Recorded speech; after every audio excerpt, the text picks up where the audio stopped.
Ma'am, अभी आप ये ऑल पार्टी मीट से बाहर आए कुछ समय पहले, उसमें किस तरह का डिस्कशन हुआ, किस बातों पे विचार विमर्श हुआ?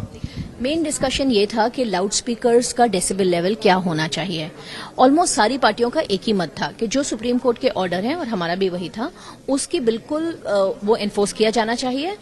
लेकिन हमारे देश की सच्चाई थोड़ी अलग है। यहाँ पे रात रात भर जागरण होते हैं, गांवों में कीर्तन होते हैं, तो कहीं ना कहीं राज्य सरकारों को एक्सेप्शनल रूल्स भी बनाने पड़ते हैं अकोमोडेट करने को लोगों की रिलीजियस फीलिंग्स।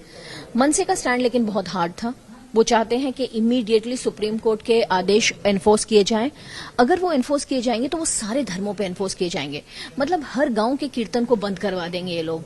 उनको समझाने की कोशिश की गई, लेकिन मनसे ने कोई भी कोऑपरेट करने की ऐसी मंशा नहीं दिखाई। दूसरी और सबसे इम्पोर्टेंट बात यह है कि बीजेपी ने इस मीटिंग से उन्होंने इस मीटिंग में नहीं अटेंड करके एक बहुत ही गलत संदेश दिया है। लॉ एंड ऑर्डर के ऊपर मीटिंग थी, वो ऑपोजिशन पार्टी है, उनका कॉन्स्टिट्यूशनल धर्म है कि वो लॉ एंड ऑर्डर में कोऑपरेट करें, और ना आके उन्होंने ये अपनी मनसा जाहिर कर दी है कि वही इस सारे दंगे के पीछे हैं। यही वही हैं जो सबको प्रवोक कर रहे हैं कि वो एक धर्म को दूसरे धर्म के खिलाफ खड़ा करें।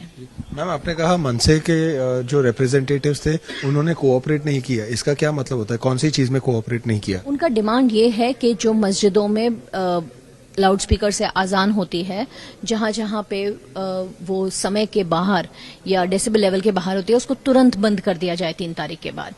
और ये करना किसी भी प्रशासन के लिए इतना आसान नहीं है। आदेश दिए जा सकते हैं, लेकिन वो आदेश इंप्लीमेंट करना किसी के लिए भी आसान नहीं है। और मस्जिदों को क्यों, फिर तो सरकार को तो सब धर्मों के ऊपर करना पड़ेगा। तो मतलब हर धर्म की सारी एक्टिविटीज के ऊपर एक रोक लगानी पड़ेगी। वो बहुत ही एक मुश्किल और डिमांडिंग चीज है।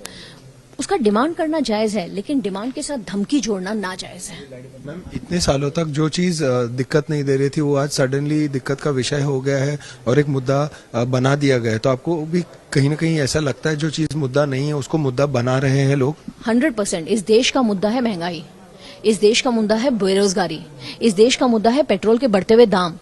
उन मुद्दों से ध्यान भटकाने के लिए ये मुद्दे रेज किए जाते हैं। वो हम लोगों को इन कंट्रोवर्सीज में फंसा देती है बीजेपी, और वो उन मुद्दों पे जिन पे उनको काम करना चाहिए उसकी फिर उनको सफाई नहीं देनी पड़ती। तो ये बिल्कुल गलत मुद्दा है।